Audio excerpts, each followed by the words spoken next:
Sa amin, Jo.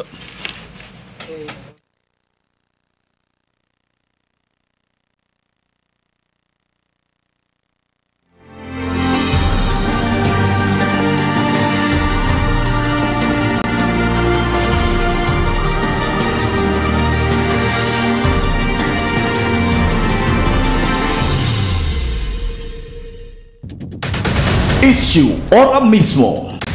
Issue pampubliko. Issue pagklaro. Issue hatod aksyon sa Indo ora mismo. Issue ora mismo sa Bicol TV.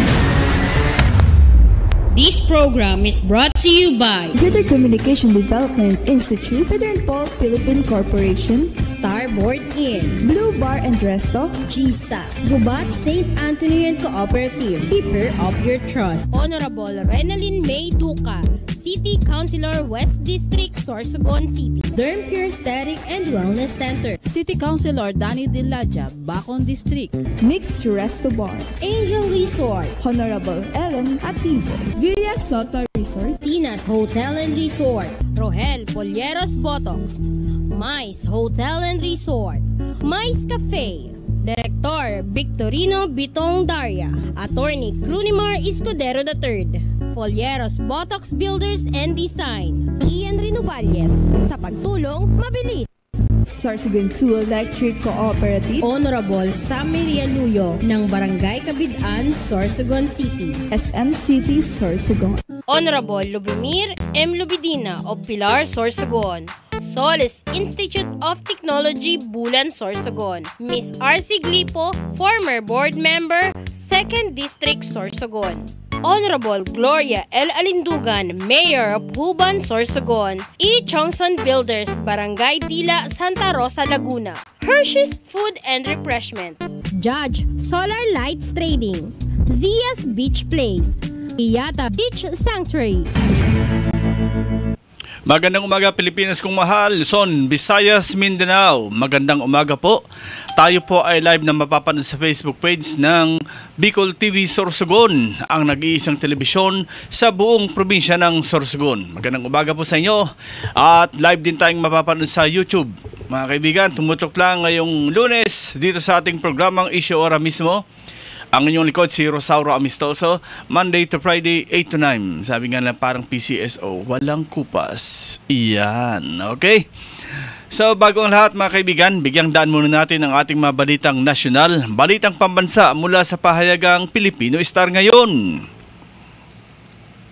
At narito ng ulo ng mga balita, Pogo prove ng Senado, tututok naman sa Porac. Romualdez sa Department of Agriculture, kumpiskahin mga bigas na nakatago sa pier.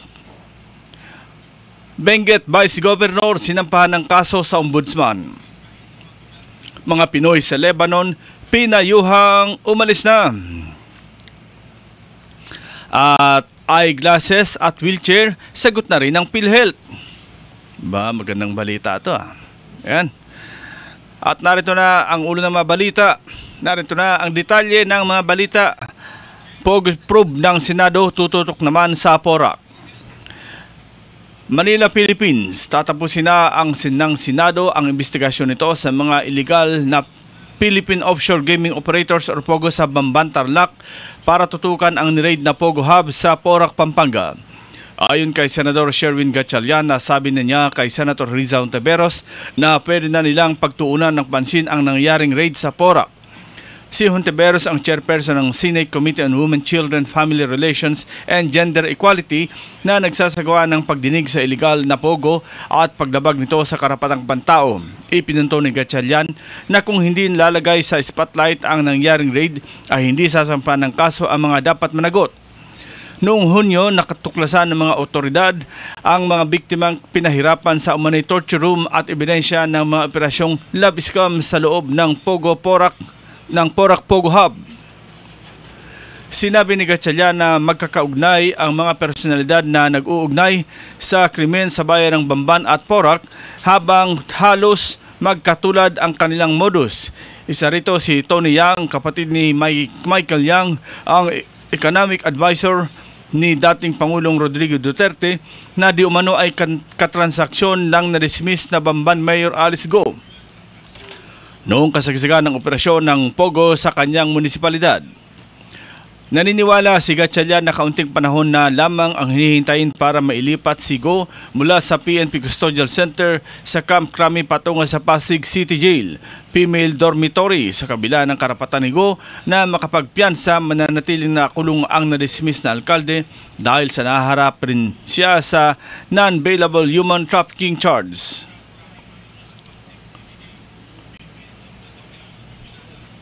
Sa iba pang mga balita, Romualdez sa Department of Agriculture kumpiskahin mga bigas na nakatago sa pier. At sa detalye, pinakukumpiska ni House Speaker Martin Romualdez sa Department of Agriculture ang mahigit sa 20 bilyong kilo ng bigas na nakatingga lang sa pier.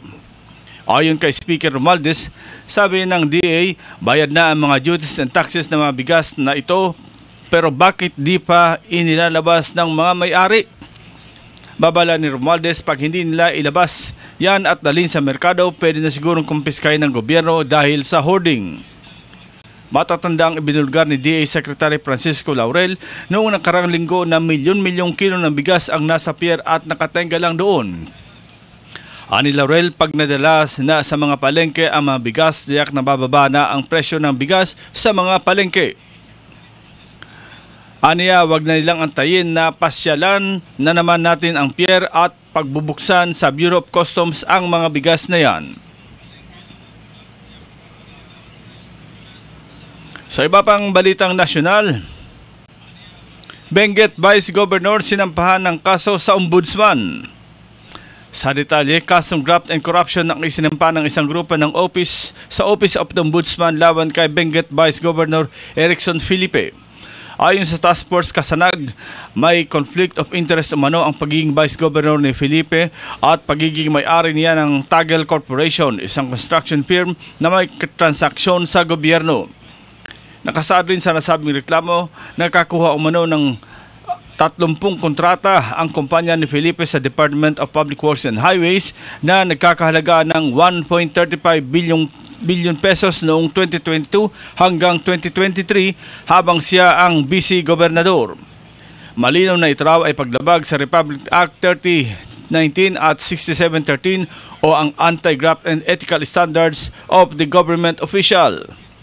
Dagdag pa ng TFK, si Felipe ay patuloy na nagmamay-ari ng 60% ng nasabing kumpanya na nagkakahalaga ng 300 million pesos. Sa isinampang kaso ng grupong TFK laban kay Felipe, sinabi nito na ginamit umano ng vice-gobernador ang kanyang pwesto para makakuha ng mga kontrata sa DPWH. Ang TFK ay isang civil society group na nakabase sa Cordillera Administrative Region or CAR at nagbabantay sa mga katiwalian ng mga opisyal sa nasabing rehiyon. Sana meron yan dito sa Sorsogon. Sa iba pang mga balita, mga Pinoy sa Lebanon pinayuhang umalis na. At sa detalye, mahigpit na hinimok ng Embahada ng Pilipinas sa Beirut ang lahat ng Pilipino sa Lebanon na umalis na bansa matapos ang sunod-sunod na mga pagsabog ng pager at walkie-talkie sa buong Lebanon. Tiniyak naman ni Department of Migrant Workers Secretary Hans Leo Kakdak kahapon na walang nasaktan sa mga OFW sa kabila ng 40 kataong nasawi at nasa 3,000 na sugatan. May mga itinalagang repatriation flights ang gobyerno para sa mga Pilipinong nais lumikas sa Lebanon. Pinayuhan din ng Embahada ang mga Pilipino na tiyaking nasa kamay ang mga mahalagang dokumento katulad ng mga pasaporte at ikamas at dapat nilang mahigpit na subaybayan ang mga lokal at international na balita. Hinimok din ito ang mga Pilipino na maging aware sa kanilang paligid at iwasan ang lahat ng demonstrasyon at malalaking pagtitipon. At sa pinakahuling balitang nasyonal, eyeglasses at wheelchair, sagot na rin ng PhilHealth. At sa detalye, magandang balita dahil sasagutin na rin ng PhilHealth ang mga prescription glasses, crutches, walker at wheelchair ng mga miyembro nito sa Enero 2025. Ito'y bunsod na rin ng pakiusap ni House Speaker Martin Romualdez sa mga opisyal ng PhilHealth. Pinulong ni Congressman Tulfo at ang Office of the Speaker ang mga opisyal ng PhilHealth sa pangunguna ni President Mandy Ledesma sa Kongreso noong nakaraang Huwebes. Humingi naman si President Ledesma ng hanggang sa Enero sa susunod na taon para sa implementasyon ng programa para mabuo ang mechanics ng nasabing programa. Yan po ang kabuuan ng ating mga balitang nasyonal, balitang pambansa mula sa pahayagang Pilipino Star ngayon. Magbabalik po yung likod, makalis ang ilang paalaala. Okay, wala pa raw. So, tuloy-tuloy muna tayo. Dahil ang ating technical, hindi naman tulog, pero ang computer, nag-off. Kaya tuloy-tuloy muna tayo sa ating programa. At para sa ating mga programa ngayong araw na ito, tingnan muna natin. No? Yan. Happy 50th birthday. Thanks to God for His care and love to our household, our children, and I love you very much. Mula po yan kay Kapitan Roland Antonio ng Barangay Rizal. Ang kanyang pagbati ay pinapaabot niya sa kanyang hubby-dubby na si Madam or si Kapitana. Okay? Be naman ang pagbati. Happy birthday po, Sis Kapitana. God bless po. From RMG Red Lasay. Lenny, si Barkadang Red. Kumusta na tayo dyan? Balita ko. Alam na natin ang balita. Ayan. So, paring Red, kung nasan ka man ngayon, nandito lang kami. Ibig sabihin, paramdam ka naman. Sabi nga nila. Si Red ngayon, nasa ano siya? Ano yun? Anong grupo yung hinahawakan yun ni paring Red? Ayun. Partido Federal ng Pilipinas. Oy, abangan pala kung sino ang magiging standard bearer dito ng Partido Federal ng Pilipinas. Kay kay Bongbong Marcos, kay President Bongbong. Eh bakit yung iba sumumpa na sa sa NPC? Ha? Bakit sumumpa na kayo sa NPC? Eh ang standard bearer pala is ang standard bearer ng Partido Federal ng Pilipinas, PFP. No, yun, PFP, Partido Federal ng Pilipinas. Abangan nyo kung sino ang magiging standard bearer dito sa atin sa Sorsogon. Ang alam ko, basta may alam na ako. Yun ang alam ko, sabi nila. Ang alam ko is may alam na ako. Kaya abangan nyo na lang kung anong alam ko, dapat alam nyo rin. Ha? Abangan po kung sino maging standard bearer dito ng Partido Federal ng Pilipinas. Para naman maging masaya kayo at maging masaya tayo. Oy, ang ganda pala ng topic ni Miss Sonia Lariosa at ni Ma'am Charito Escudero last Saturday sa kanilang The Power of Us. Di ba, parang Jojo, pag sinabi mong the power of us, kasama tayo doon, nasa us tayo eh. Ha? Us. Ibig sabihin, kung umasta tayo, sa makatao lang, yun. The Power of Us, every Saturday, 12 noon, with Miss Sonia Lariosa and Madam Charito Escudero, direct from USA. Birain mo, tayo na kapag live ng ganyan. Direct from, other country. Live tayo dito sa live sa Bicol TV Sorsogon. Yan, abangan niyo yung mga ganyang programa na kapupulutan niyo ng aral. Hindi yung kapupulutan niyo ng kasinungalingan. Huwag kayo mag-aabang sa ganun. Yung imbis na kapulutan niyo ng aral is kapupulutan niyo ng kasinungalingan. Happy watching pala kay Dante Gabito. Parang Dante, ano na tayo? Titira naman ba tayo sa board member? O sabi nga si paring Dante ma-mayor na sa Erosin. Para kang yung barkada ko ma-mayor sa Pilar. Si Love ma-mayor sa Pilar. Si Love. Pero sabi nga, di ba, wala namang masama sa paglaban, di ba? We have our democracy. Kung ano ang gusto natin mangyari sa buhay natin. Halimbawa, sawa na kayo sa asawa ninyo. Hindi ibig sabihin palitan nyo. Ibig sabihin, magbago kayo. Dahil wala namang asawa na nagsasawa sa kanyang asawa. Pag medyo, sabi nga, kakaroon na ng yung hindi magandang samahan, ibig sabihin yan is gumawa kayo ng paraan para muling bumalik ang inyong labing-labing, di ba? Wag yung sa isang iglap lang wala ng lahat. Hindi dapat ganoon. Kaya once na nagmahal kayo, ibig sabihin yan, pangatawanan ninyo. Diba? Ibig sabihin yan is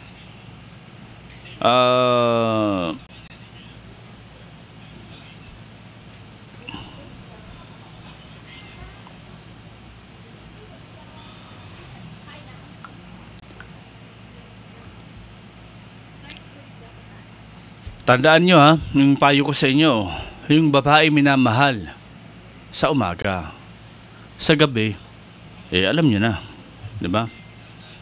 Ayan, so tuloy-tuloy tayo sa ating programa dito po sa Bicol TV Sorsogon, ang isyo ora mismo.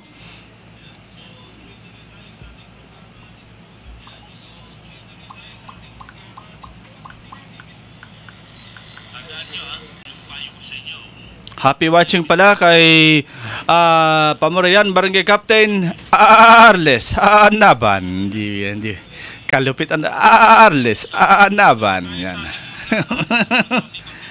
Yan, Si Cap Arles, makamumuyang morning padisaw, makamumuyang morning matabisemo, Dondon Arellano, kaibahanaan, makaluluya, pagbanggi. Di ba? Si paring Dondon. Si Papa Bern, shout out, watching from Italy. Si Papa Bern nasa Italy. Nasa yun? Villa Italia. Kalupit ni Papa Bern, nag-aalmusal siya ngayon sa Villa Italia. Naman, Papa Bern, tirahan mo naman kami ng almusal. Si paring Bobot Laguna, kasalukuyang nasa kandungan ni Cap Alex Nonong Soto sa Maynila. At kasalukuyang namamaluktot pa sa kanyang higaan. Okay? Eto, meron tayong babasahin dito, na isang nakakabigla. Nakakabigla ito sa ating mga, sabi nga, mga kasama natin sa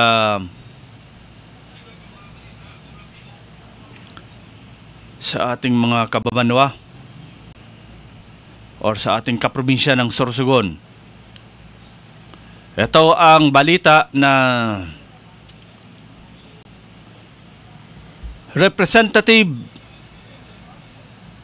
Agri-Party List Honorable Wilbert Lee has officially declared to run for Senator this coming election 2025. Matapos itong sumumpa kay Isko Moreno para sa Partidong Aksyon Demokratiko.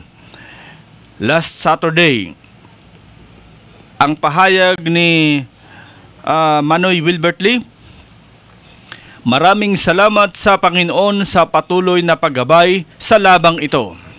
Salamat kay Aksyon Demokratiko President at former Manila City Mayor Isko Moreno at Party Chairman Ernest Ramel Jr. At siyempre salamat sa aking may bahay, former Agri-Party List Representative kong Delpgan Lee sa walang sawang pagsuporta. Ayan po ang sabi ko nga, nakakabigla. Bakit nagdesisyon ang ating napakasipag na congressman ng Agri-Party List na pumalaot sa industriya ng Senado. Bakit sinabi kong industriya? Parang showbiz na rin yan Nandyan si Lito Lapid, si Jingoy Estrada, si Bong Revilla, at last election, number 1 pa si Robin Padilla. Di ba? Parang industriya ng showbiz na. At ngayon papasok pa ha. Ewan ko kung mananalo itong si Philip Salvador. Magsisenador din. Diyos ko, inang bayan, ano na tayo? Parang lahat na lang gusto magsenador. Parang ano na to nakakapanginig na ng laman. Parang gusto nila sila na lang.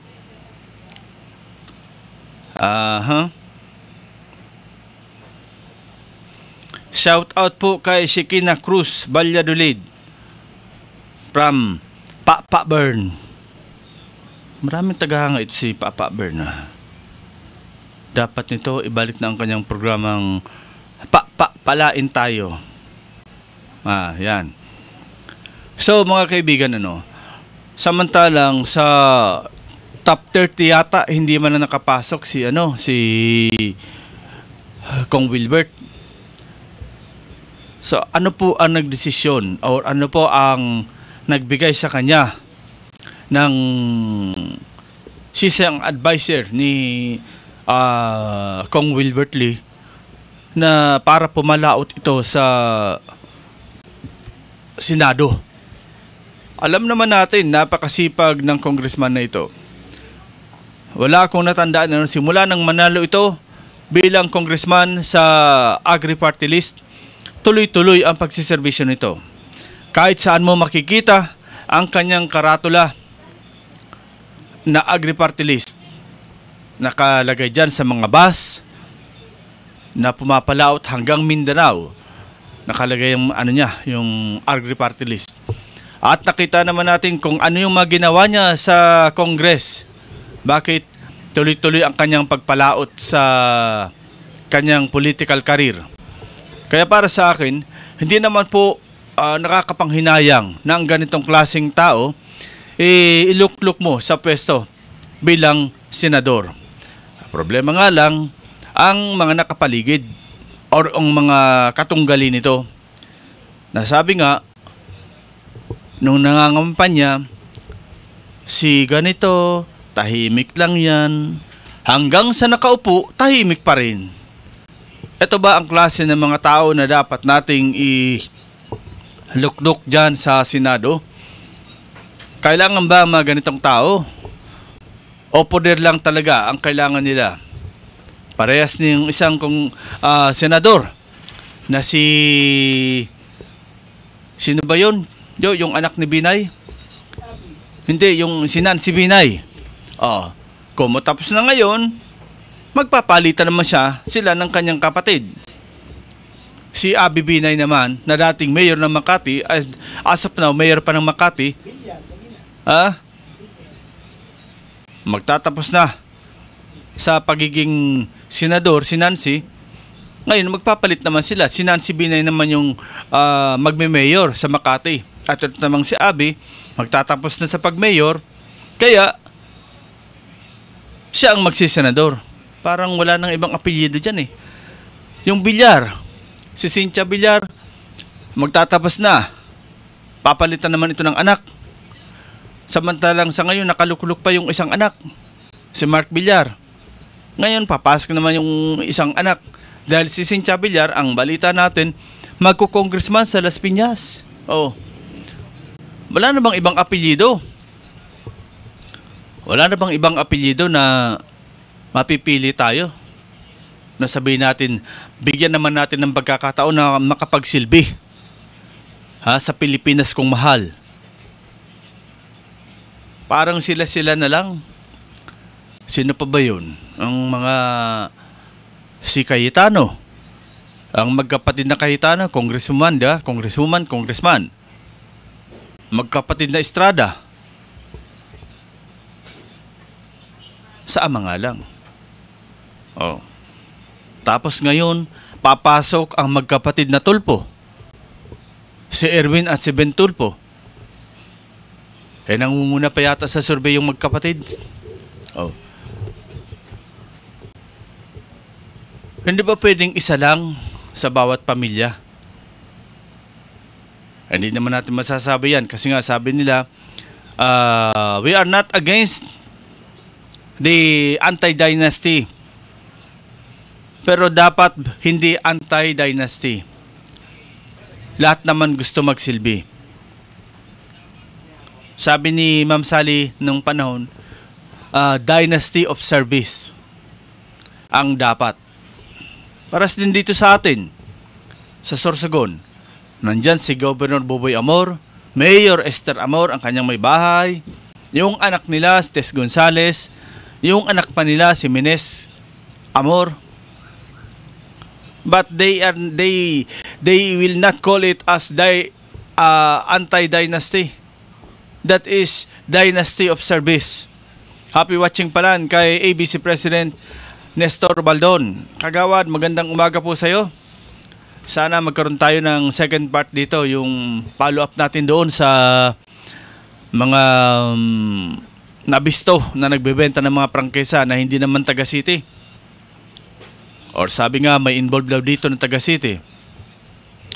Talaga naman, hindi maglalakas ang loob niyan maggawa ng ganyan kung walang involvement diyan sa loob.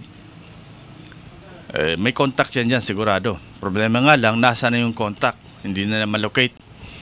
Paano yung mga babayaran? Na mayroon yatang nagsangla ng ORCR, kung ano-ano pa. Dahil gusto nga lang makapagpasada. Ang problema lang sa ngayon, saan mo hahanapin yun sa lupalo ngayong panahon na ito, sa lupalop ng Sorsogon. Kung nasa Sorsogon pa, baka nasa labas na ito ng Sorsogon. So ganito po ang nakikita natin na sitwasyon sa ating politika. Sana naman bigyan natin ng tsansa ang ibang tao na may kapasidad na makapagsilbi. Like si Congressman Wilbert Lee, na mabigyan din ng pagkakataon. Bawat sana senador, tingnan natin ang track record kung karapat dapat ba itong i-re-elect. Parehas ni Francis Tolentino. Napakaganda ng track record nito. Ito ang mga senador na hindi mo ikakahiya na i-re-elect muli. Bigyan natin ng tsansa ang mga i-re-elect natin. Ibabalik natin sa pwesto. Wag yung matapos ang 6 na taon na pananahimik, tapos biglang-bigla kakantan ka, heto na naman tayo. Yan. Pa-cute-cute, papugi-pugi, sabi nga sa Bisaya, pugi-pugi, then ma-re-elect na ulit. Pabudots-budots. Eto nga si Senator Bong Revilla. Diyos ko, maawaing Diyos. Pati piyesta, meron. May nakalagay dyan, Happy Fiesta, Irosin, from Senator Bong Revilla. Meron naman dyan, ingat po sa biyahe, from Senator Bongo. Ay, Diyos ko, ano na tayo? Ano na tayo? Happy watching ka, RG, ang best friend ni Papa Bern. Happy watching. Yan. Si Kaki, happy watching din Kaki. See you sa programa bukas with Kagawa Dante Diata o Barangay Balete. Happy watching kay Mitch Guingo ng Sara Foundation, Sorsogon Animal Rescue and Adoption Foundation. Sara, happy watching. And syempre mga kaibigan, sa ating programa ngayon, panapanahon na lang yan kung sino ang mga dapat nating i-elect. Nag-iinit na, sabi nga nila. Diyan sa Matnog, hindi na mapigilan si former governor, former city vice mayor,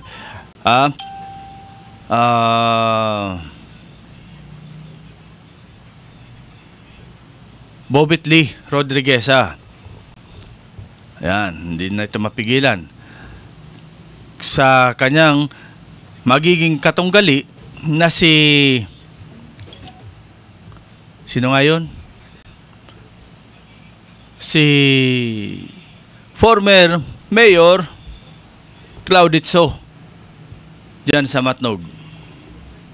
So, nag-declare na po dyan sa Matnog na si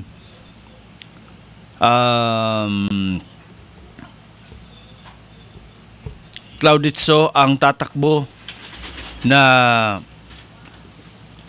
mayor dyan sa munisipyo ng Matnog. Ang vice mayor nito, ang incumbent kasalukuyang councilor ngayon ng Matnog, ang may bahay ng dating vice mayor, ang nang namayapang vice mayor, si Boy Gata. Ang asawa nito, si Presi Gata, umuo na yata sa offer ng magkapatid na Claudette at Catlea na mag-vice mayor.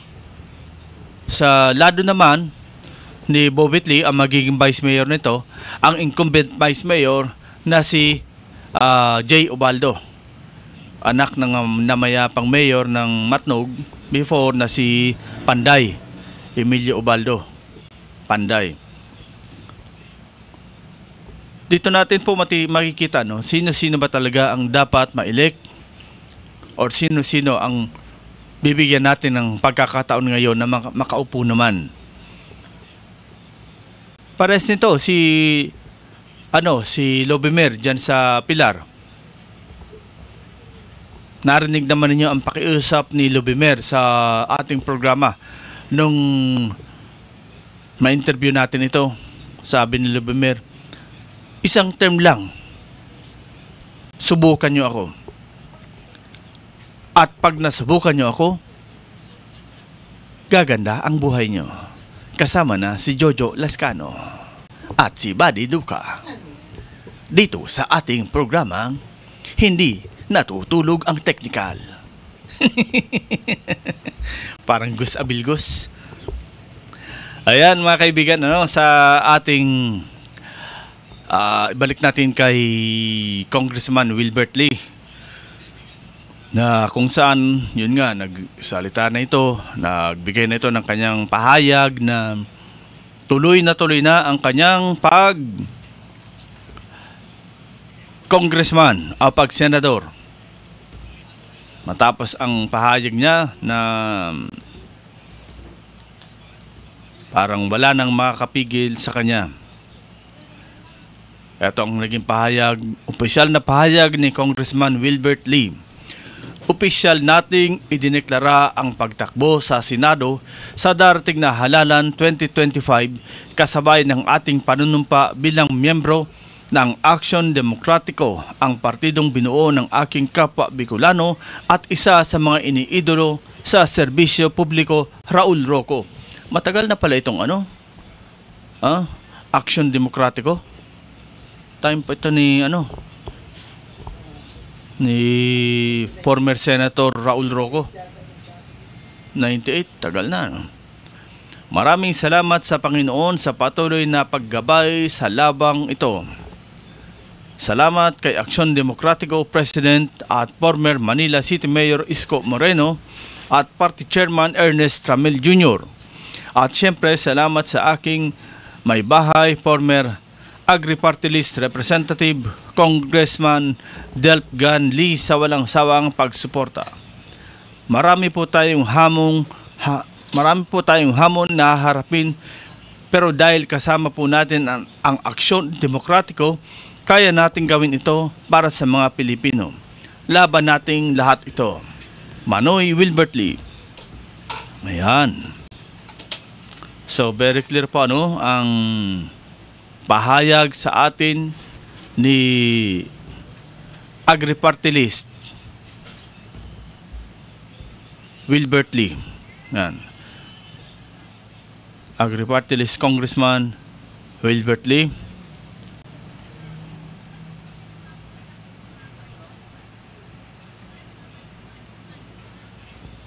Yan, so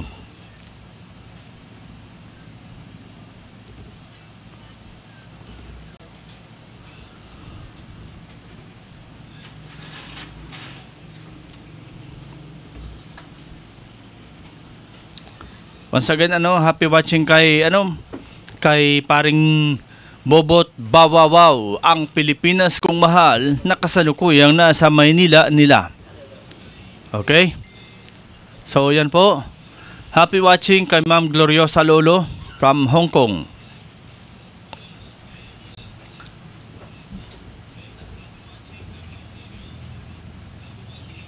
Tuloy-tuloy tayo sa ating programa. Pwede na ba tayo mag-break, Papa Harold?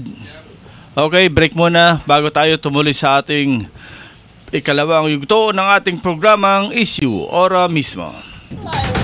Issue Ora Mismo. Issue pampubliko. Issue pagklaro. Issue hatod aksyon sa Indo Ora Mismo.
Naghahanap ka ba ng mga serbisyong pang-agrikultura at pasilidad para sa inyong pangangailangan sa pagsasaka? Pumunta sa 222 Agri-Industrial Corporation, isang korporasyon na pag-aari ng Gubat St. Anthony Cooperative. Nag-aalok ang 222 Agri-Industrial Corporation ng mga serbisyong pang-agrikultura tulad ng dairy milk processing, grains and machinery center, vermiculture, apiculture, cacao farming at marami pang iba. Bisitahin ang kanilang opisina at bumili ng masasarap na pasalubong sa kanilang Berry Box Store na matatagpuan sa Bonifacio at Aguinaldo Streets, Barangay Mangaok, Gubat, Sorsogon. Para sa karagdagang impormasyon, maaaring bisitahin ang kanilang opisyal na Facebook page, 222 Agri-Industrial Corporation, o kontakin ang kanilang cellphone number 0931-931-2289. 222 Agri-Industrial Corporation, isang korporasyon na pag-aari ng Gubat St. Anthony Cooperative.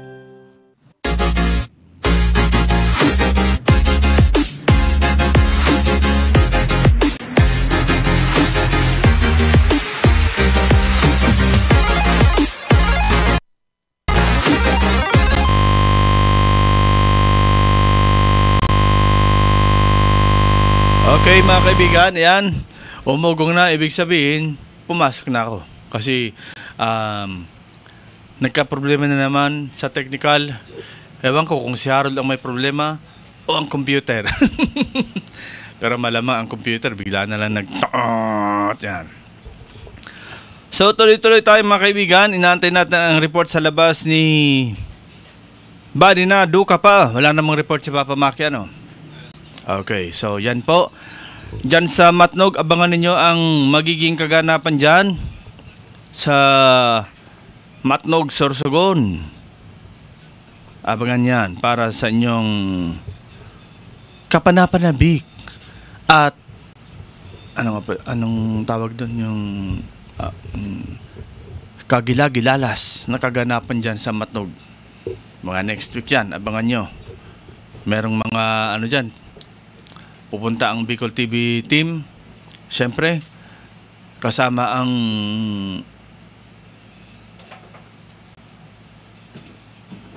kasama nyo.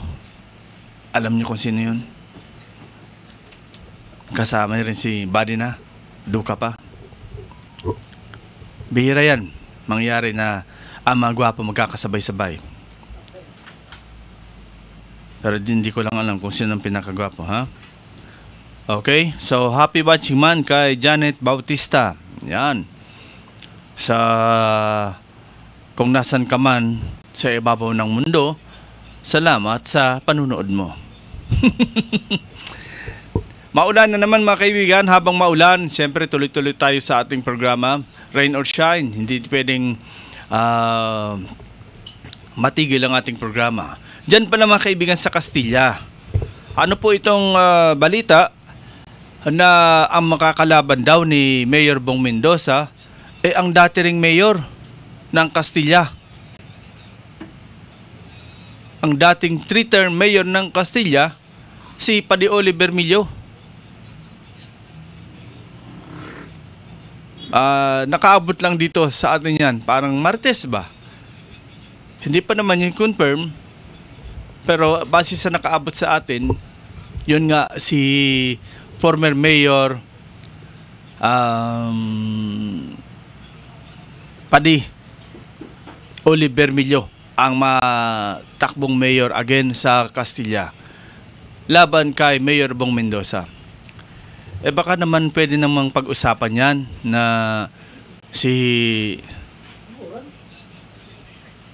baka pwede namang pag-usapan yan na si Mayor Bermillo.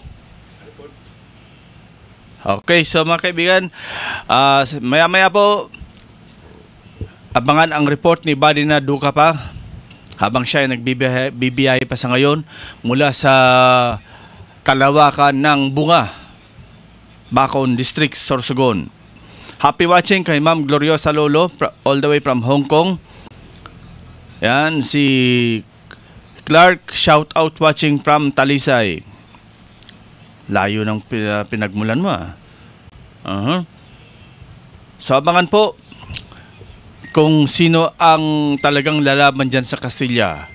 Kasi di ba nagsabi na si Cap Soto, kung walang lalaban kay Mayor Bong, mapipilitan siyang lumaban. Pero a matter of this week na lang, next week, pag October 1, malalaman na natin kung sino talaga ang mga lalaban after the filing. Wala tayong video call ngayon, wala si Papa Bern. May pinuntahan. Ma-feedback yan, dapat doon ka sa sa Sawangga. Pwede mag-feedback kung nandyan ka lang sa Bunga. Okay, so yan po. Ayan po mga kaibigan, antabayanan po ang report ni Badina Duca pa. Kung ano ang kanyang dalang mabuting balita or anong klaseng balita ang kanyang ibibigay sa atin. Abangan po. Habang kayo ay nandyan, nandito rin naman kami. Kaya abangan kung ano ang kanyang ibabalita. Yan. So, okay, buddy, pasok. Good morning. Good morning, buddy. Good morning, tabi sa mo SM. Nasin sa gabo sa tagapagkantabay kang programa ang issue ora mismo. Okay. Good morning. Naging successful ang 52 na beneficiaryo kan cataract operation kan nakalihis na Biyernes sa Banwaan kan Bulan. 52. 52. Okay. Ang nasabing 52 beneficiaryo iyo ang naging recipientes na sa tabang kan Diyos Mabalos Foundation asin kan lokal na gobyerno kang Bulan. Matatandaan na kan mga nakalihis panataon ko na. Ini proyekto kan lokal na gobyerno kang Bulan kundi nilang nagkagwagi pandemya. Matatanda na ang last na medical as in eye cataract operation sa munisipyo Kambulan nangyari kan 2019 bago ang pandemya. As in sa kita dumantabi SM sa naging beneficiaryo na nakasabay ako sa 585 beneficiary all over Bicol region na ginibong operasyon kan 2019 dyan sa munisipyo Kambulan. Wow! So malino na ang paghiling mo niyan. Kung dili tabi ini SM nagkay gwaki pandemya, taon-taon po ini ginigibo ni Mayor Gordola. Yes. Kan 2020 na Oktaba lang ini, 21, 22, as in yan, lang na 2024, nangyari na asin katyentes hali lang sa munisipyo Kambulan takan mga nakalihis na taon kan 2019 tabi SM may mga nakasabay ako duman at taga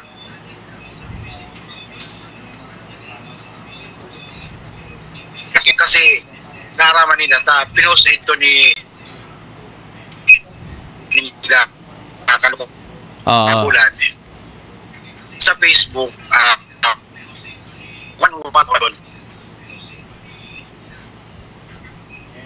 and dagdag pa na impormasyon na mismo kay Mayor Gordola ini pinanginutan kan Diyos Mabalos Foundation asin kan Lions Club International Bulan Chapter asin kan lokal na gobyerno Kambulan. Target ninda tabi SM ang sanggatos na beneficiaryo asin nauna na ang 52 and madagdag ko lang tabi SM ini tabi bigibo na operasyon duman sa Legazpi Eye Center. Mahal duman ha. Roger to that and ini sponsor tabi sa lokal na gobyerno magpuon sa ano ninda tabi sa sakayan sa lunadan paduduman ta nag-take-off sin Karnes alas 5 nin maga and then kasi may screening pa ito tabi SM bago ka operahan hilingong kung hinugnaan katarata mo dangang ka operahan duman sa Legazpi Eye Center. So bako man ni tabi SM para sa karaman kan iba dagdag na karaman na pag malabo ng mata mo basta ka na lang mapopera makukuwaro ka tayan kay puhan magagi manggiraray sa proseso kasi iyo inihan screening.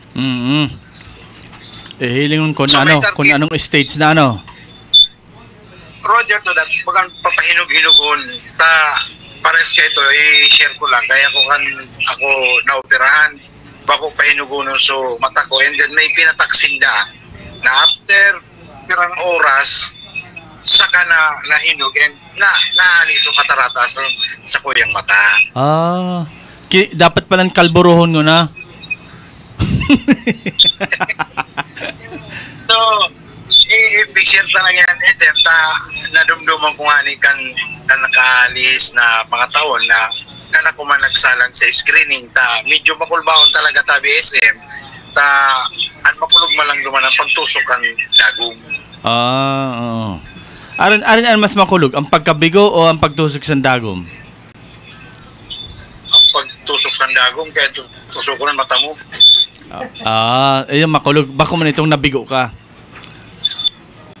Makulog talaga and dili ka man makapiyong kay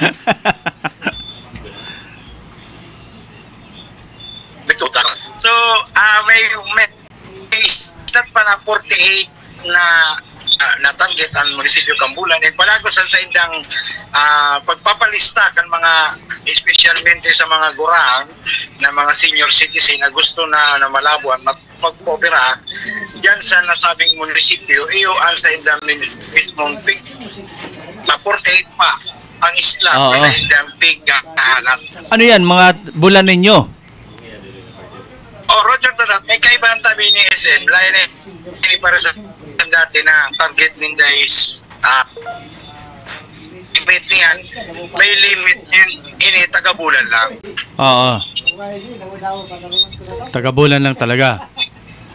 So nananawagan kita tabi ang lokal na gobyerno Kambulan na especialmente dyan sa munisipyo Kambulan na kung sisay man ang medyo raparap na mata and dili na dadara sa antipara pwede man kamo yung feel free to visit sa RHU Bulan na sinipa-check sa screening duman kung pwede nang operahan sa inyong mata para makasabay na duman sa 48 na beneficiaryo na siguro pupunoon lang ito tabi SM sabi ni Mayor Gordola and malarga sinda ini schedule ninda ini paduduman sa Legazpi dumasin da operahan sa Legazpi Eye Center. Salano, buddy, kang election dyan sa 2025, kumusta ang prosesyonan dyan sa Bulan? Ay, so far, BSM ang nahilig duman na malaban na desidido iyo ang magkontra duman kay Mayor Gordola bilang sa iyang palastor niya, iyo si Kapitan Jojo Heraldino. Iyo man palang giraray. Iyo. So, bali magiging one-on-one na yun tabi SM. And alatun ta SM, tabahad base kung may sumulpot pa. May mga last minute baga na nagpapay. Ang balita si former Bukal Joey Guban, mapaisip man daw kuno kay Senator Chis na maran dyan na mayor sa Bulan. Sige, tabi SM. And maniniwala kita kung officially magsarado na ang pag-filing and siya nakapile bilang alkalde ng munisipyo Kambulan. Tama. Okay? Yan muna tabi SM, maninili sa luwas para sa issue ora mismo. Badiduka reporting. Thank you very much. Badina Duka pa. Ayan.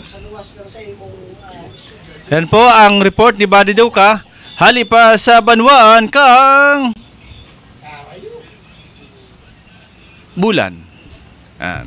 Matindi na si Buddy. Amayo na nagpabulan. Happy watching man po kay Ma'am Linda Jimenez. Halip pa dyan sa sayang harong sa Talisay.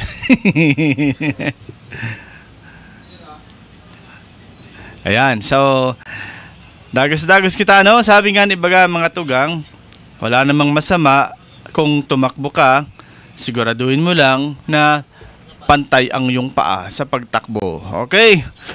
So, yan mga kaibigan, mga kaganapan ngunyan na aldaw na ini para sa tuyang programang Issue Ora mismo. Sa Giraray, mabalik kita sa aga. Same time, same place, same station. Bicol TV, Sorsogon. Maray na aldaw po, asin Diyos Mabalos, probinsya ng Sorsogon. Issue Ora mismo. Issue pampubliko. Issue pagklaro. Issue hatod aksyon sa Indo Ora mismo. Issue Ora mismo sa Bicol TV.